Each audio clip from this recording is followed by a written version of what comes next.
Este es el lugar donde se dice que fue enterrado Mozart. El sepulturero Joseph Rothmayer probablemente procediera al enterramiento con las primeras luces del alba del 8 de diciembre de 1791. El cuerpo de Mozart había sido trasladado desde la Catedral de San Esteban, justo después del anochecer del día anterior, siguiendo el procedimiento habitual.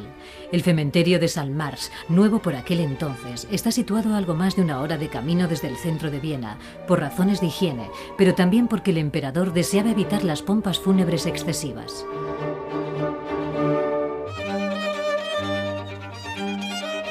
Nadie siguió al modesto féretro, nadie vio desaparecer el cuerpo en la sepultura común.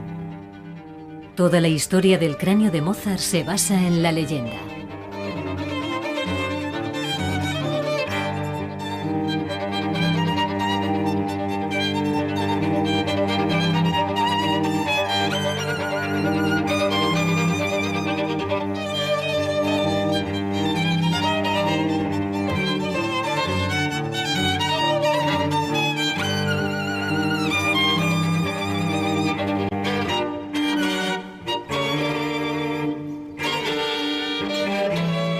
Mozart permaneció enterrado en el cementerio de St. Marx durante solo 10 años, hasta que el sepulturero Rothmayer tuvo que exhumar el cuerpo para hacer sitio a otro enterramiento.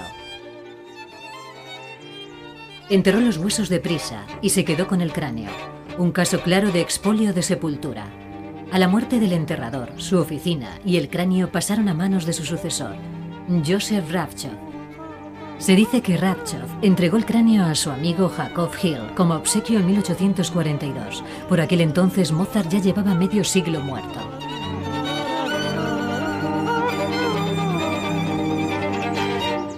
La tumba de Mozart no se descubrió oficialmente hasta 1855, cuando se colocó una lápida conmemorativa en el emplazamiento de la misma.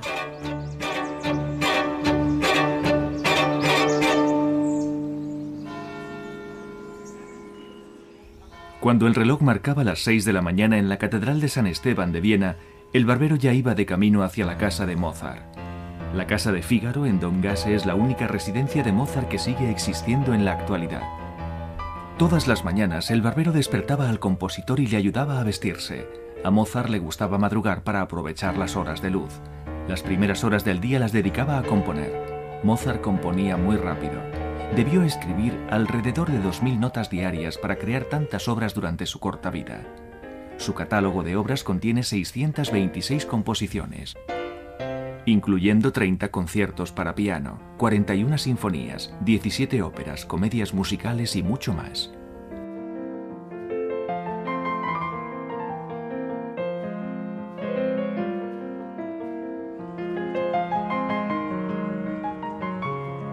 El misterioso cráneo de Mozart ha estado en posesión de su ciudad natal, Salzburgo, desde 1902. El cráneo estuvo expuesto en la casa donde nació hasta 1940. Después se consideró que tal exposición era de un gusto cuestionable y se guardó en la cámara acorazada de la Fundación Mozarteum. Desde entonces solo han podido acceder al supuesto cráneo de Mozart los científicos, quienes han demostrado su autenticidad muchas veces, refutándola también otras tantas. El llamado cráneo de Mozart está siendo preparado para un viaje memorable. Su destino es el Instituto Forense de la Universidad de Innsbruck. Por primera vez se utilizará el análisis de ADN para determinar si este cráneo perteneció realmente a Wolfgang Amadeus Mozart.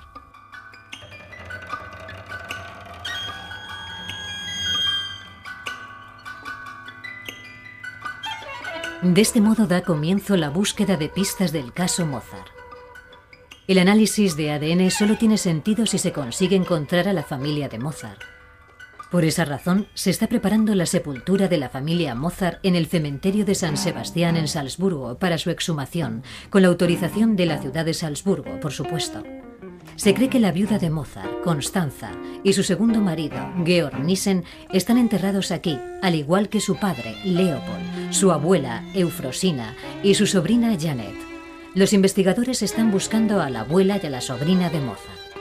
En casos históricos como este solamente interesan los parientes femeninos, porque el ADN materno es el único que se transmite sin alteraciones.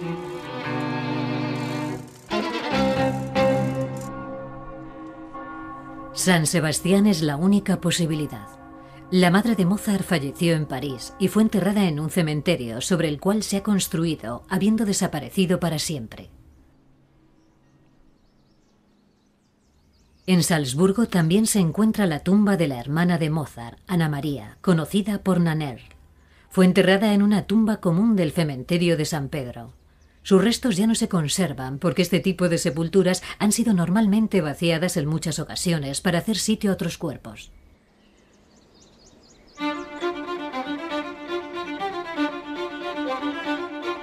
El cráneo va de camino al Instituto Forense de Innsbruck. La decisión de analizar el cráneo no ha estado libre de polémica en la Fundación Mozarteum. Al fin y al cabo, siempre que se manipula una reliquia histórica, existe algún riesgo. Sin embargo, solo el análisis de ADN podrá determinar si el cráneo es genuino o no. Además, en el fondo, la Fundación no cree que su misión deba ser la de honrar una reliquia cuestionable, sino más bien la de cultivar activamente la obra de Mozart.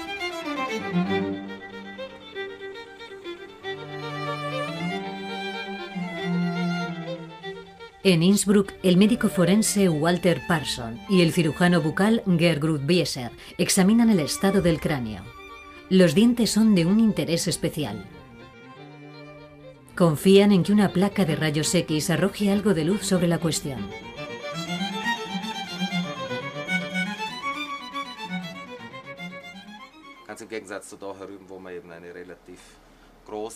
Para los rayos X se utilizan dos dientes intactos. Cualquier deterioro del esmalte puede contaminar la pulpa dental, inutilizándola para su análisis. Con un material tan antiguo, el éxito del proyecto podría ser incierto.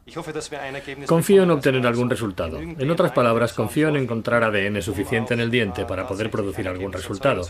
Una vez extraídas las muestras comparativas, lo sabremos con seguridad. Para garantizar la objetividad de los resultados, todas las pruebas se llevan a cabo por duplicado. El colega de Parson se encuentra en Estados Unidos. Tom Parson, de AFDIL. Hola Tom, soy Walter. Hola Walter, ¿cómo estás? Muy bien, ¿recibiste las radiografías? ¿Las has examinado? Sí, las tengo aquí en el ordenador. Creemos que los dientes 4 y 5 del lado derecho podrían ser una buena opción. Muy bien, parecen estar relativamente intactos y no hay signos visibles de rotura. Tal vez vuestro laboratorio pueda tomar la mejor muestra, el diente que esté mejor de los dos y analizarlo en el laboratorio. Y después intentaremos hacer una reproducción sobre el segundo diente en calidad. De acuerdo, me parece bien. El cráneo de Mozart se analizó por última vez para determinar su autenticidad a comienzos de los años 90 en el Departamento Antropológico del Museo de Historia Natural de Viena. Se emplearon todos los métodos de que se disponía en aquella época, incluidas técnicas forenses. El rostro del compositor se reconstruyó minuciosamente. Queríamos comparar esta reconstrucción del tejido blando con los posibles retratos auténticos que conocemos de Mozart para realizar un análisis de similitudes. Lo que descubrimos fue básicamente que no existe razón para creer que el cráneo no sea auténtico. No obstante, una reconstrucción facial realizada sin una imagen auténtica de Mozart evidentemente deja espacio a la interpretación.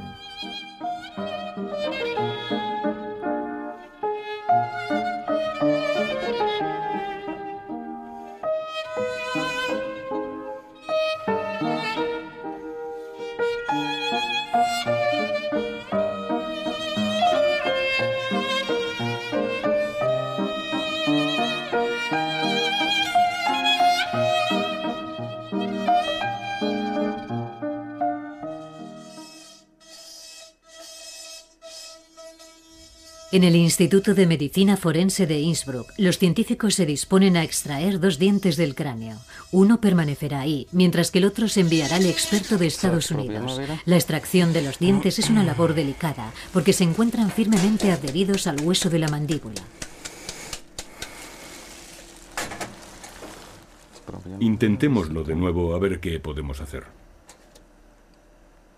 ¿Sale? No. Todavía no.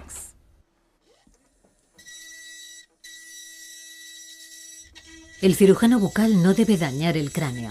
El cráneo es bastante delicado desde que en el siglo XIX, al intentar prepararlo, cerraran su base completamente.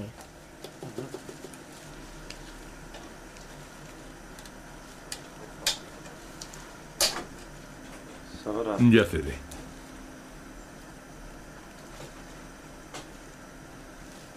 Una vez extraídas las piezas dentales, se podrán excavar las muestras comparativas en Salzburgo.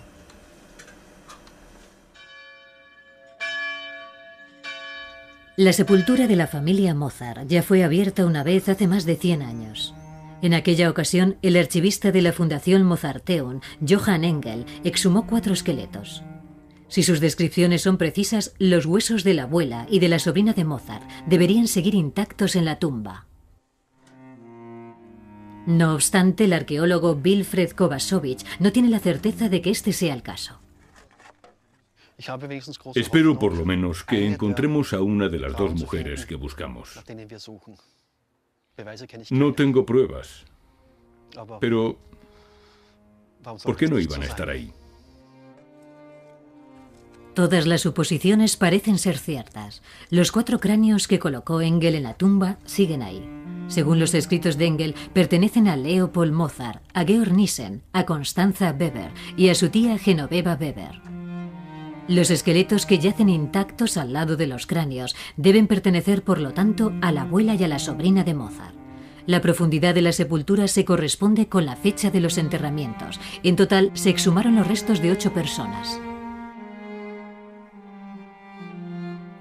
Una cosa sigue siendo cierta. Aunque en los informes de la Archidiócesis de Salzburgo aparece San Esteban como el lugar de enterramiento de Janet zu Sonnenburg y de Eufrosina Perl, no se dispone de información detallada sobre quiénes fueron sepultados en las tumbas individuales.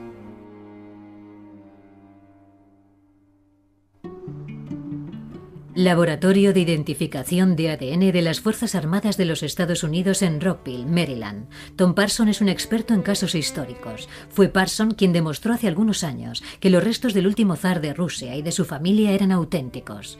En el laboratorio también se lleva a cabo la identificación de restos de soldados. En un congelador gigante se guardan más de 4 millones de muestras de sangre de miembros del ejército.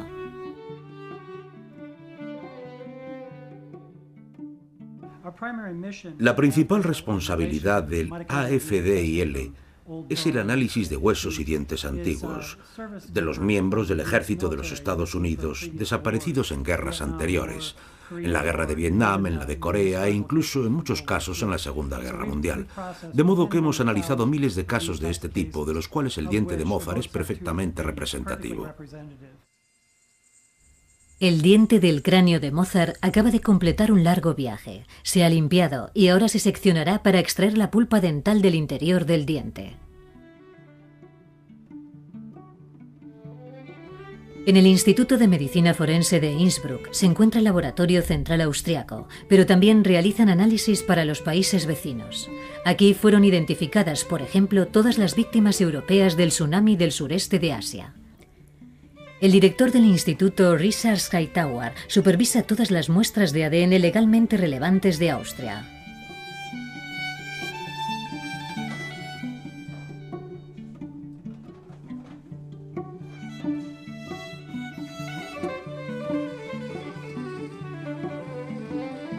Hightower y Parson esperan extraer el máximo posible de pulpa, pero no deben destruir el esmalte. Los dientes deberán volver a insertarse en el cráneo con un relleno plástico.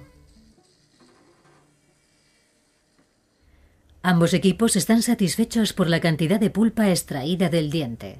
En su momento se comprobará si la calidad de la sustancia es suficiente. Con un material biológico tan antiguo como este, la cantidad de ADN disponible es tan pequeña que no se puede descodificar.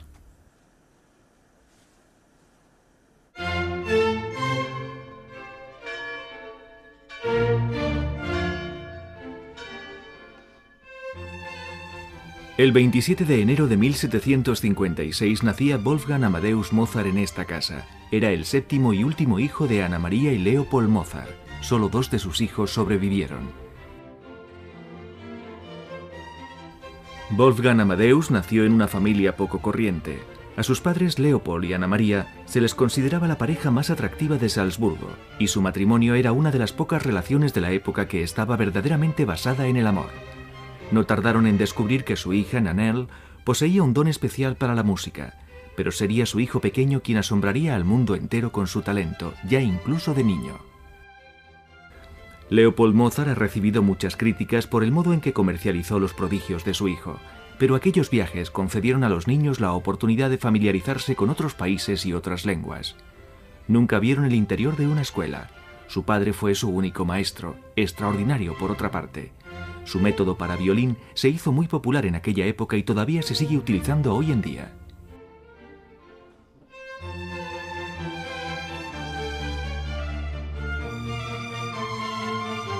Los únicos compañeros de juego que conocieron Nannerl y Wolfgang fueron el piano y el violín, lo cual evidentemente les agradaba. No les fue posible tener una infancia tal y como la entendemos en la actualidad. Leopold Mozart hizo de la crianza y de la educación de sus hijos el principal propósito de su vida. Les enseñó todo lo que sabía.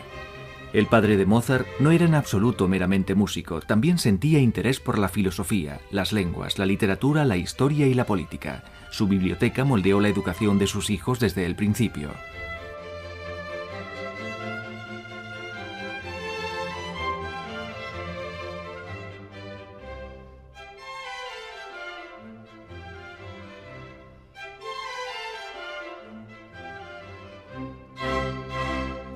Por aquel entonces, Salzburgo era una ciudad pequeña y retirada, pero los Mozart eran una familia cosmopolita que participaba en los eventos de la época.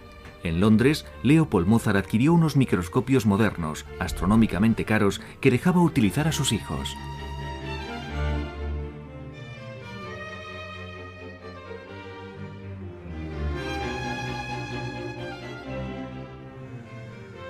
En Innsbruck, el análisis de ADN del misterioso cráneo de Mozart entra en la siguiente fase.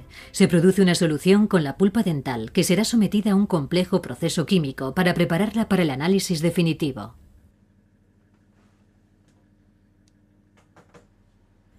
A Walter Parson le cuesta contener su curiosidad y está impaciente por descubrir si el cráneo es auténtico o no, aunque como científico se muestra escéptico y reservado. En el pasado se han utilizado otros métodos para analizar el cráneo que no proporcionan resultados tan definitivos como un análisis de ADN. Resulta muy interesante utilizar esta tecnología para responder a una pregunta tan históricamente relevante como esta. En Rockville, un robot se encarga de los preparativos químicos. Parson y Parsons se mantienen informados el uno al otro constantemente a través del correo electrónico. En el depósito del Museo Municipal de Salzburgo, los médicos forenses austriacos se ocupan de los esqueletos de la tumba de Mozart. En primer lugar, se determina la edad y el sexo de los huesos, utilizando métodos convencionales. Los resultados corresponden a lo esperado. No existe casi ninguna duda acerca de los restos atribuidos a la sobrina de Mozart, Jeanette, fallecida a la edad de 17 años, en 1805. Las placas de crecimiento del esqueleto de la muchacha todavía no están completamente osificadas. Wilfred Kovacevic, encargado de la exhumación, ayuda a los médicos forenses a clasificar los restos descubiertos. En el diagrama se puede apreciar la posición de los esqueletos que exhumamos. El esqueleto 1 es el más reciente de las tumbas que hemos excavado. Una vez completado el documento, se toman muestras de los fémures. Estas muestras de huesos son un procedimiento estándar para llevar a cabo el análisis de ADN. Se toman muestras de los 8 esqueletos.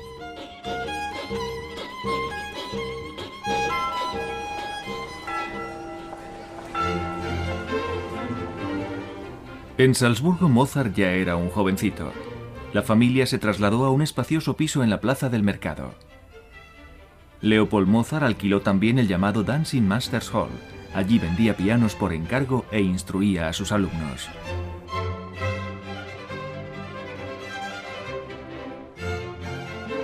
Más que conciertos, en la casa se podían escuchar disparos e impactos de proyectiles. A la familia Mozart le encantaba jugar al tiro al blanco. Utilizaban un tipo de pistola de aire comprimido para acertar en las dianas. Ana María mencionaba este pasatiempo en sus diarios más que los conciertos. Los discos de la diana se colocaban siguiendo exactamente las instrucciones de Mozart. Aquí vemos a su hermana Nannerl con el Fox Terrier Pimper y a un hombre observando las posaderas de otro. Por aquel entonces ya había cumplido los 20 años y evidentemente Mozart empezaba a sentirse oprimido en Salzburgo. Pensaba que esta no podía ser la ciudad donde iba a pasar el resto de su vida, entre otras cosas porque no disponía de una buena orquesta ni de un teatro de ópera. Este conflicto se manifestó claramente cuando la persona que daba empleo tanto al padre como al hijo fue sustituida por otra. Los Mozart trabajaban como músicos de la corte para el príncipe arzobispo de Salzburgo. Mientras que el anterior príncipe arzobispo Rattenbach otorgaba generosamente a la familia Mozart largos meses de vacaciones para sus giras de conciertos, su nuevo jefe puso fin a tales extravagancias. El príncipe arzobispo Colleredo trataba a los músicos como si fueran lacayos. La familia Mozart coincidía en que este papel quedaba por debajo de ellos. Sin embargo, el padre, Leopold, nunca cuestionó su compromiso. Este no fue el caso de su hijo. La madre de Mozart falleció en 1778 en París. 3 años después, el joven Mozart se separaría de la familia para siempre. Mozart deseaba ser libre. Viajó a Múnich para dirigir el estreno de su ópera Idomeneo y nunca regresó a su ciudad natal de Salzburgo.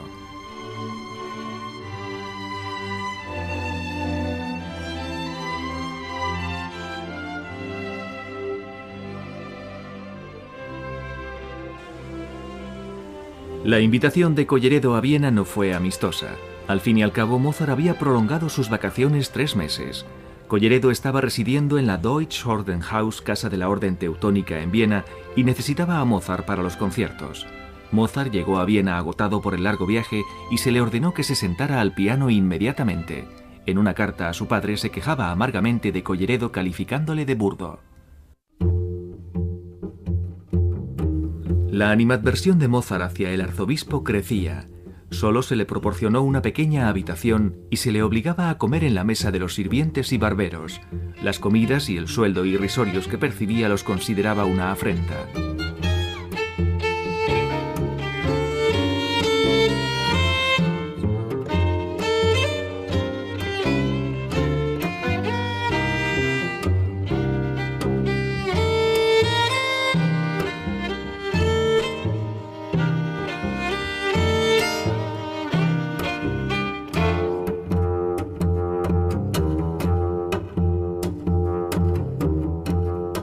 Fue en la Deutsche Ordenhaus donde las cosas empezaron a empeorar.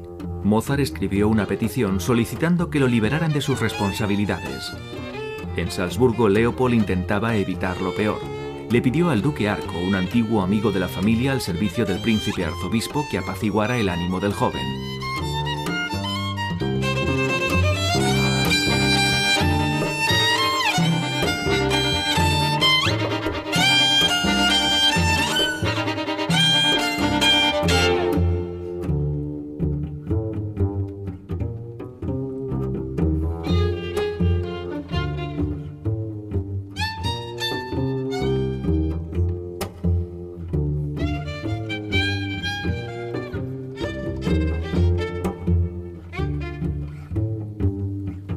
Mozart decidió arriesgarse. No dejaba de acosar al duque pidiéndole que le dispensara de sus obligaciones hasta que el duque también perdió los nervios.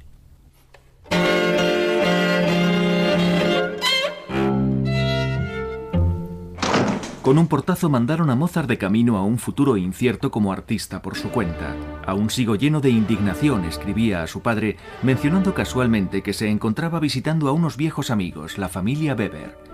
Mientras que a su padre le saltaron las alarmas al recibir tales noticias, Mozart describía su futuro de color de rosa, unos ingresos potenciales como profesor con los que nunca había soñado y un rápido ascenso como pianista. Con mucha confianza describía Viena como la tierra del piano. Algunos supuestos rizos del pelo de Mozart han sobrevivido al paso de los siglos detrás de un cristal. En la actualidad pertenecen a la Fundación Mozarteum.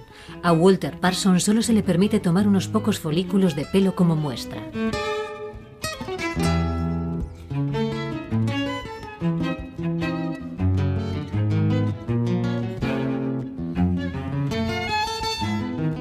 La idea es extraer información genética del cabello. Sin embargo, el éxito de este proyecto es incierto, pues el ADN suele estar destruido en los folículos de un pelo tan antiguo como este. Aunque se fracase en el intento, el cabello podría, no obstante, revelar algunos detalles acerca del estilo de vida de su propietario. Al principio Mozart se encontraba sin un céntimo en Viena. Se trasladó a una habitación de la residencia de la familia Weber en Milchgasse. Mozart contaba jubiloso a su padre que podía sentarse a la mesa sin vestir, lo cual le permitía componer constantemente. Las 2 de la tarde era la hora de almorzar para Mozart.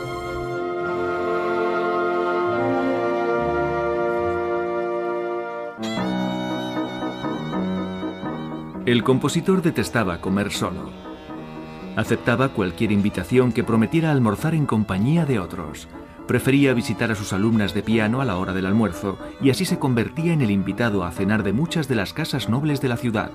Mozart se citaba incluso con otros músicos y libretistas alrededor del mediodía para concluir en un almuerzo de trabajo.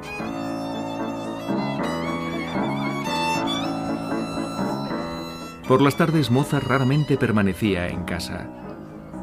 Era un hombre sumamente sociable y nunca rehusaba la oportunidad de asistir a una fiesta. El compositor no parecía necesitar mucho tiempo para el descanso, la contemplación y la reflexión.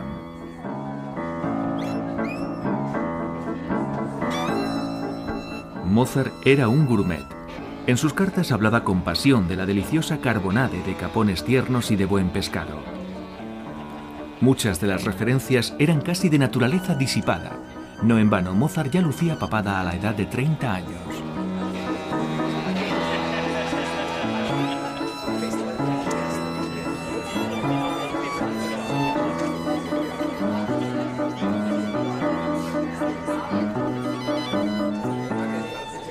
¿Dejó este estilo de vida excesivo algún rastro verificable hoy en día? En la Universidad de Recursos Naturales de Viena, el químico Thomas Prochaska desea emplear unos métodos completamente novedosos para descubrir los secretos de los folículos pilosos que supuestamente pertenecieron a Mozart.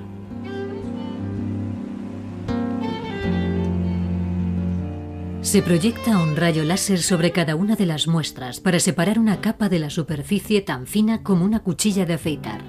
La sustancia se evapora dentro de un espectrómetro de masa, donde las moléculas se recolocan ellas mismas según el peso y el tamaño.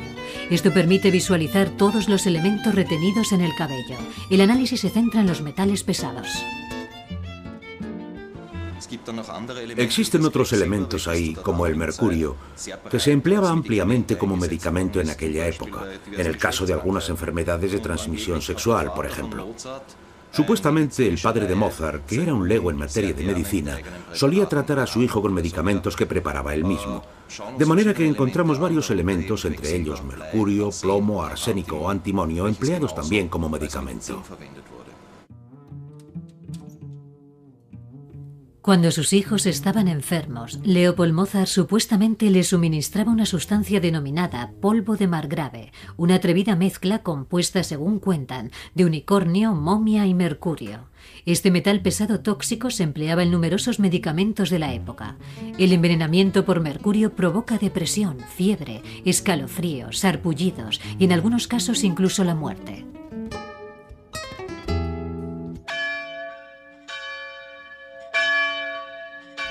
Viena ya no era la ciudad que Mozart había conocido de niño. José II era ahora el emperador y había suprimido mucho de lo que perteneció a la corte barroca de su madre María Teresa.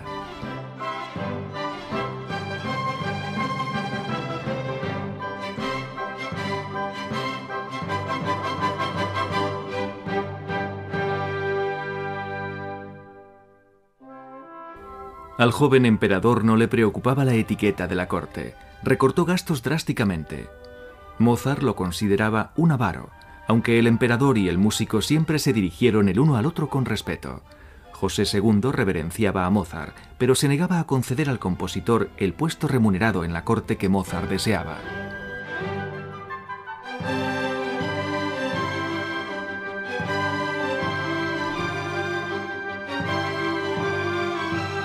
El músico siempre estaba mudando de residencia en Viena. Según los registros, vivió en más de una docena de direcciones distintas. En ocasiones, las deudas le obligaban a cambiar de dirección. Otras veces, el disponer de dinero suficiente le permitía un alojamiento de más categoría.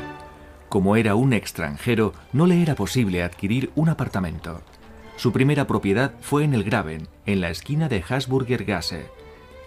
Fue allí desde donde solicitó permiso a su padre para contraer matrimonio con Constanza Weber. Su suegra lo obligó a firmar un acuerdo prenupcial vergonzoso para él. Mozart y Constanza Weber se casaron en la Catedral de San Esteban.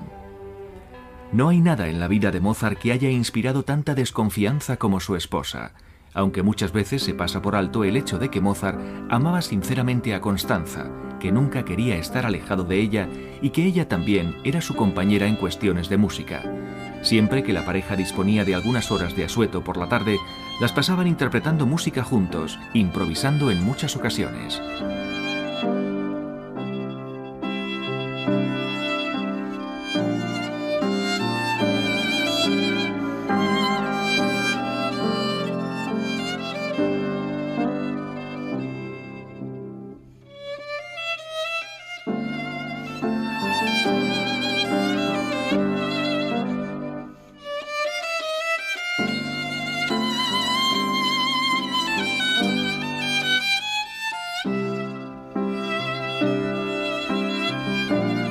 La familia Mozart llevaba una vida ajetreada. Debido a todos los viajes y conciertos, constantemente estaban haciendo el equipaje, yendo de un sitio para otro. Después de pasar algunos meses viviendo en la plaza Judenplatz, llegó el momento de mudarse otra vez. Uno de los siguientes lugares de residencia de Mozart sería el Trattnerhof en Graben, un edificio muy moderno para la época que hasta contenía un salón de conciertos. En 9 años de matrimonio, Constanza dio a luz a 6 hijos, de los cuales solo 2 sobrevivieron. Debido al alto índice de mortalidad infantil de aquella época, los padres no reconocían verdaderamente a sus hijos hasta su segundo o tercer año de vida. Pero los Mozart sufrían cada vez que se les moría un bebé. Los dos nos sentimos muy apenados por el pobre y querido niño gordito, escribió. El pequeño fue enterrado en el cementerio de Matzleinsdorf. La historia del cráneo del cementerio de Salmars siguió envuelta en misterio durante las décadas siguientes al fallecimiento de Mozart. Su existencia no se conoció hasta mediados del siglo XIX. El rastro de la calavera volvió a recuperarse en el llamativo edificio de Viena, el Narrenturm, o la Torre del Loco, construida por mandato del emperador José II. Por aquel entonces el edificio albergaba pacientes con enfermedades mentales. En la actualidad se conservan en la torre colecciones anatómico-patológicas. Una de las más amplias es la colección Hill, a la cual perteneció originalmente el cráneo de Mozart. Joseph Hill fue un conocido profesor de anatomía del siglo XIX y coleccionista ávido de calaveras humanas. Su colección contaba con más de 400 especímenes, incluyendo los cráneos de varios personajes célebres. De aquellas calaveras destacadas solo quedan los moldes expuestos en las estanterías. La llamada réplica de Mozart contiene la inscripción que hace ya mucho tiempo se desvaneció en el original. Hill era un personaje célebre, adinerado y egocéntrico cuando el cráneo de Mozart llegó a su poder. En Modlin, cerca de Viena, se le encargó al especialista en anatomía la inspección de una serie de cráneos inusuales del osario que había allí, y así fue como entabló amistad con el alcalde Söffel de Modlin. Söffel convenció a Hill, quien no tenía hijos, para que fundara un orfanato en Modlin. Después de la muerte de Hill, la fundación heredó toda su fortuna, incluyendo el cráneo de Mozart. El cráneo no estuvo presente en el orfanato durante una serie de años, pero acabó volviendo allí en 1902, y Söffel lo donó a la ciudad de Salzburgo.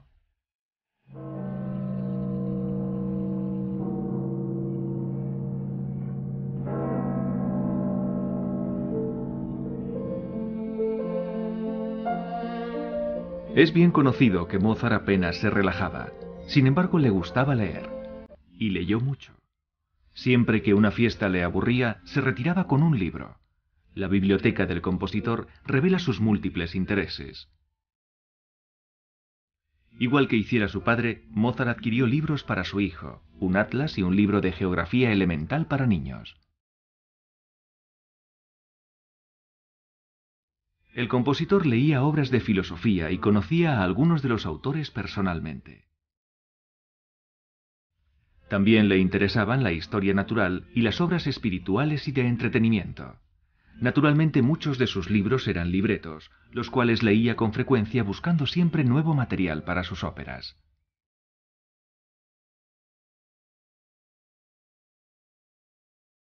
La biblioteca de Mozart es muy valiosa, pero como refleja el registro de sus bienes, los objetos más caros que poseyó no fueron sus libros, ni sus instrumentos, ni sus muebles, sino más bien su ropa. El aspecto era algo muy importante para Mozart, y su vestuario costaba una fortuna.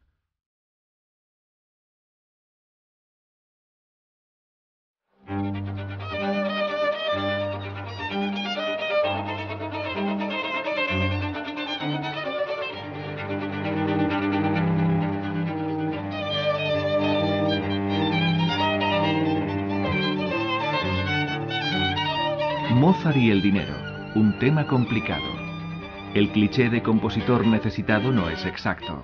Mozart ganó mucho dinero en Viena. Se ha demostrado que en sus mejores años ganaba el equivalente a más de 300.000 euros anuales. Incluso en los años malos, durante la Guerra Turca, siguió ganando alrededor de 100.000 euros.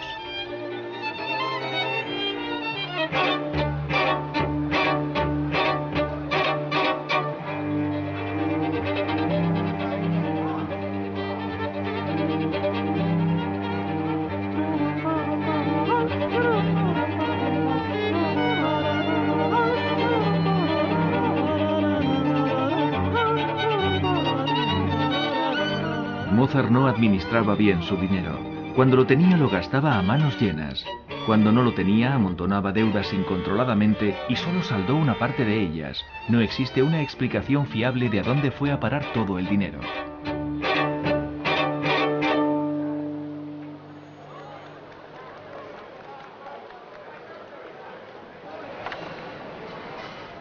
El químico Thomas Prohaska, de la Universidad de Recursos Naturales de Viena, ha analizado no solo el supuesto cabello de Mozart, sino también los dientes y los fragmentos de hueso de la tumba de la familia del compositor.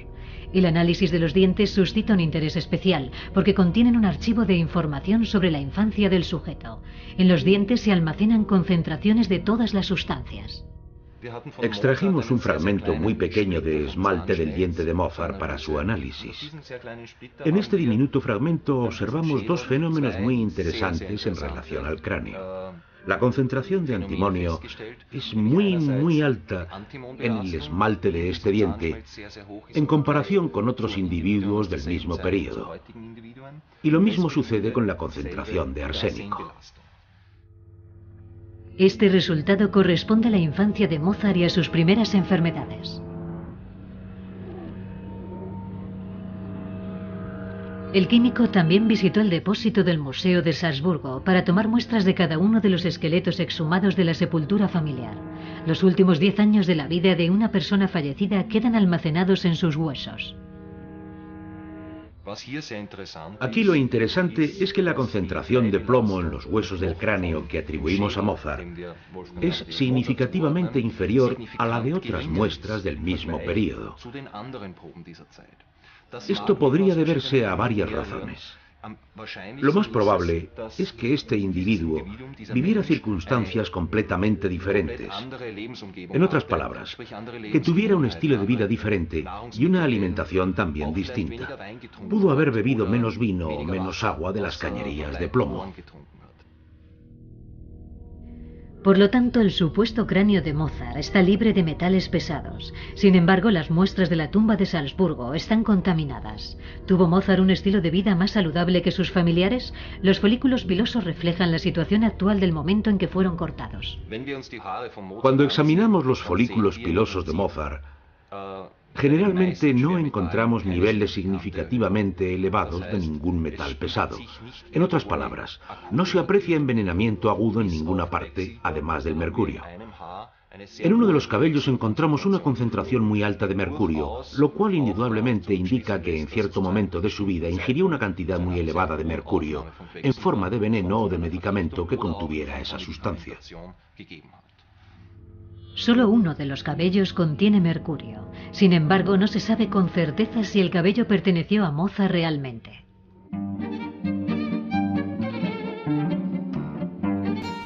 Mozart tenía una sala de billar para su uso particular.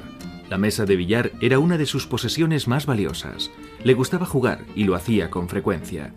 ¿Era Mozart un buen jugador? Su propia opinión difiere de la de sus contrincantes. Como siempre, apostaba dinero. Debió perder enormes sumas repetidamente.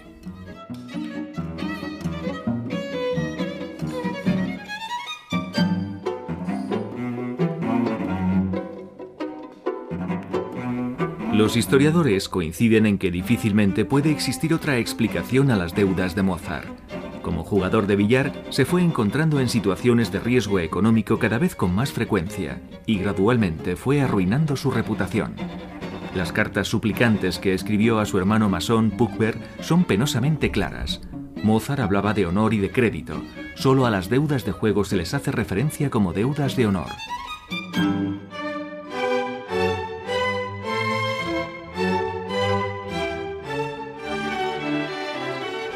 Aunque Mozart era toda una estrella en Praga y se le invitaba con frecuencia a Rusia y a Inglaterra, su reconocimiento no alcanzó la misma altura en Viena. El emperador solo requería sus servicios como compositor de cámara. Se le encargaba componer música para la corte y los bailes de máscaras, de manera que compuso danzas y minuetos. Estos mismos bailes se consideraban pasados de moda durante el mandato de José II.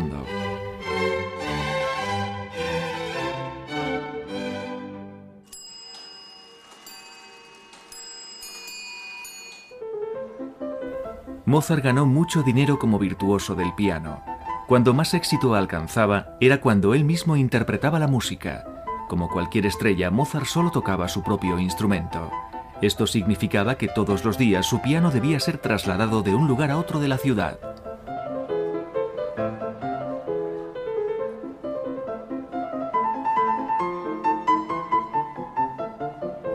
Molesto e impresionado al mismo tiempo, el padre de Mozart, Leopold, escribió a su hija Ana María: «Me resulta imposible describir tanta molestia e incordio.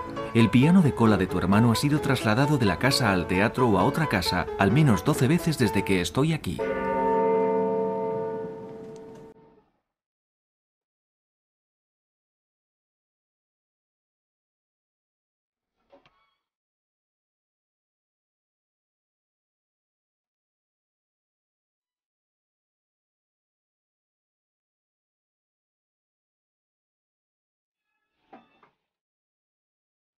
Los esqueletos de la tumba de la familia Mozart han prestado su servicio a la ciencia. El arqueólogo Kovačević los prepara para volverlos a inhumar. Deposita los huesos en unos contenedores resistentes a la corrosión. Todos los detalles de la exhumación han quedado documentados para el futuro en el Archivo Municipal de Salzburgo.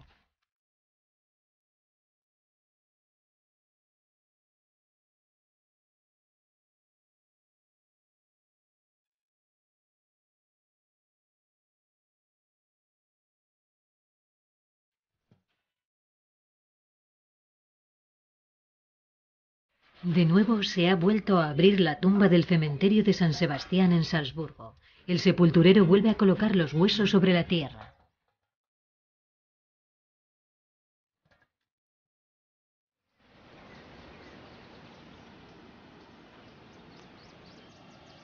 En el nombre del Padre, del Hijo y del Espíritu Santo. Amén. Confiando en la gracia divina del Señor, recemos por quienes están enterrados aquí y por aquellos que serán enterrados aquí de nuevo.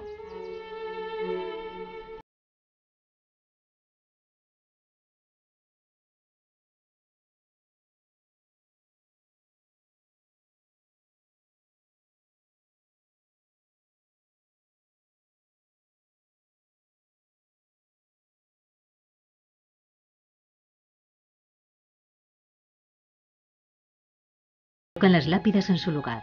Sin embargo, no existe la certeza de que los nombres que aparecen en la lápida correspondan a las personas enterradas en la tumba. Es hora de aclarar su identidad.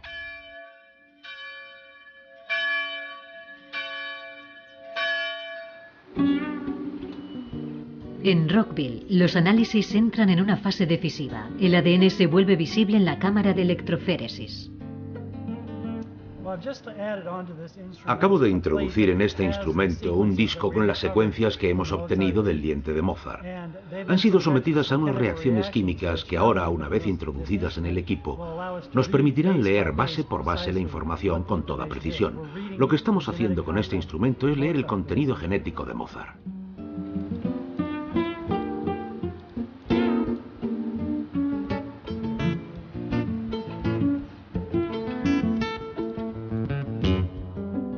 En Innsbruck también se está llevando a cabo el análisis. Las imágenes que están apareciendo en el monitor de Walter Parson son la información genética del cráneo que pudo pertenecer a Wolfgang Amadeus Mozart.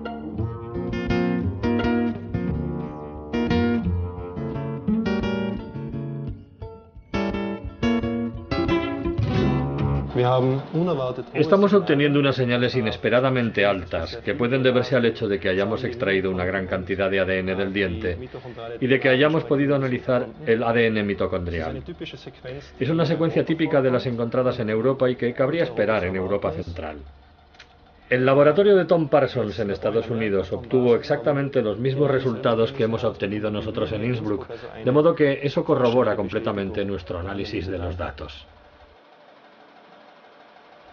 Ambos laboratorios han descodificado la información genética del cráneo y la información coincide plenamente. Un primer paso de éxito para los científicos, que ahora tendrán que empezar a comparar los datos con la información obtenida de los familiares de Mozart a través de una tediosa tarea de ordenador. La información ha de compararse secuencia a secuencia y debe analizarse un enorme volumen de datos.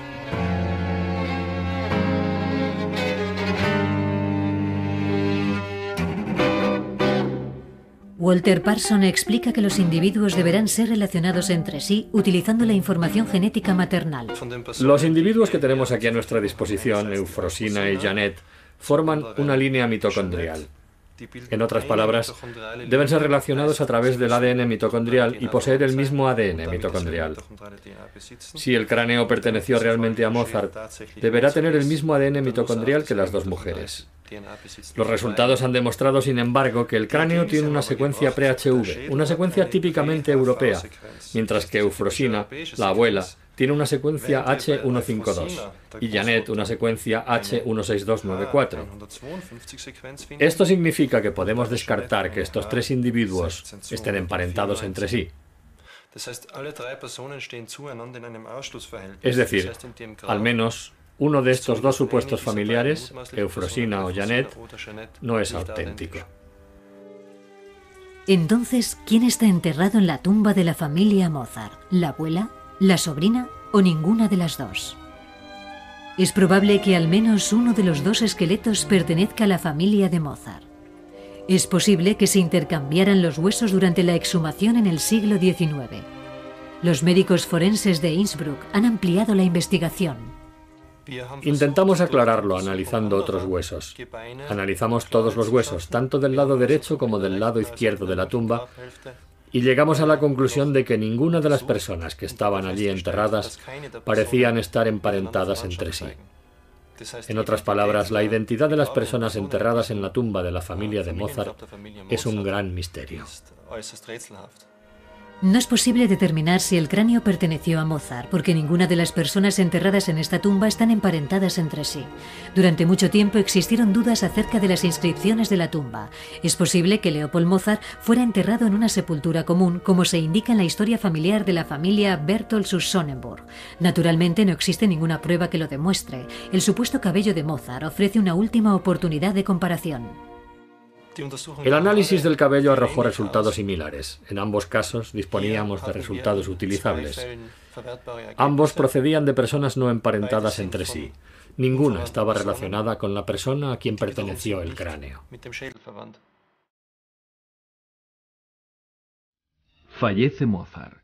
El 20 de noviembre de 1791 Mozart se acostó sintiéndose enfermo. Sufría un ataque agudo de reumatismo. Los médicos lo trataron con paños fríos, sangrías y vomitivos para inducir el vómito, debilitando así al compositor enfermo. Se tiene constancia de que los discípulos de Mozart, Süssmayer y Eibler, anotaron las indicaciones que les iba dando el maestro desde su lecho de enfermedad para terminar su requiem.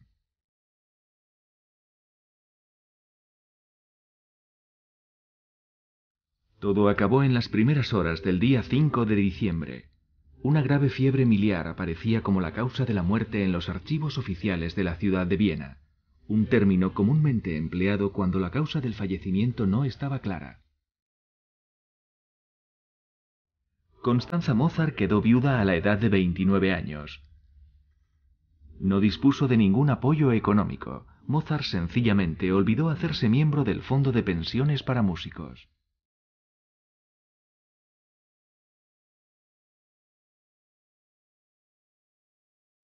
El primogénito del compositor tenía 7 años y su hijo menor ni siquiera había cumplido 6 meses de vida.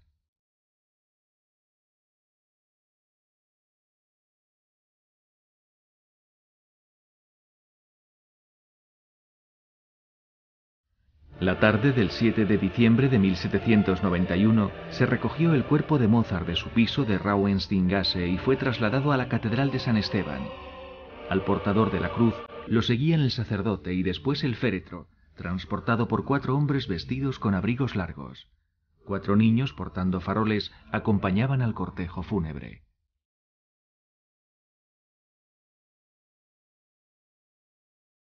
Se desconoce si el féretro fue acompañado por amigos o familiares. La posteridad nunca perdonó a Constanza Mozart el hecho de que no pudiera asistir a los funerales en la catedral.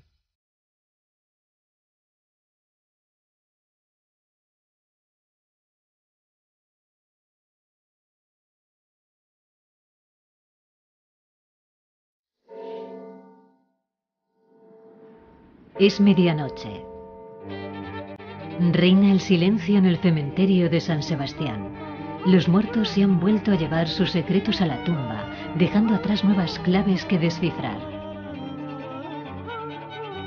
El cráneo desveló muchas cosas a los científicos, pero hasta ahora el misterio no ha hecho más que crecer.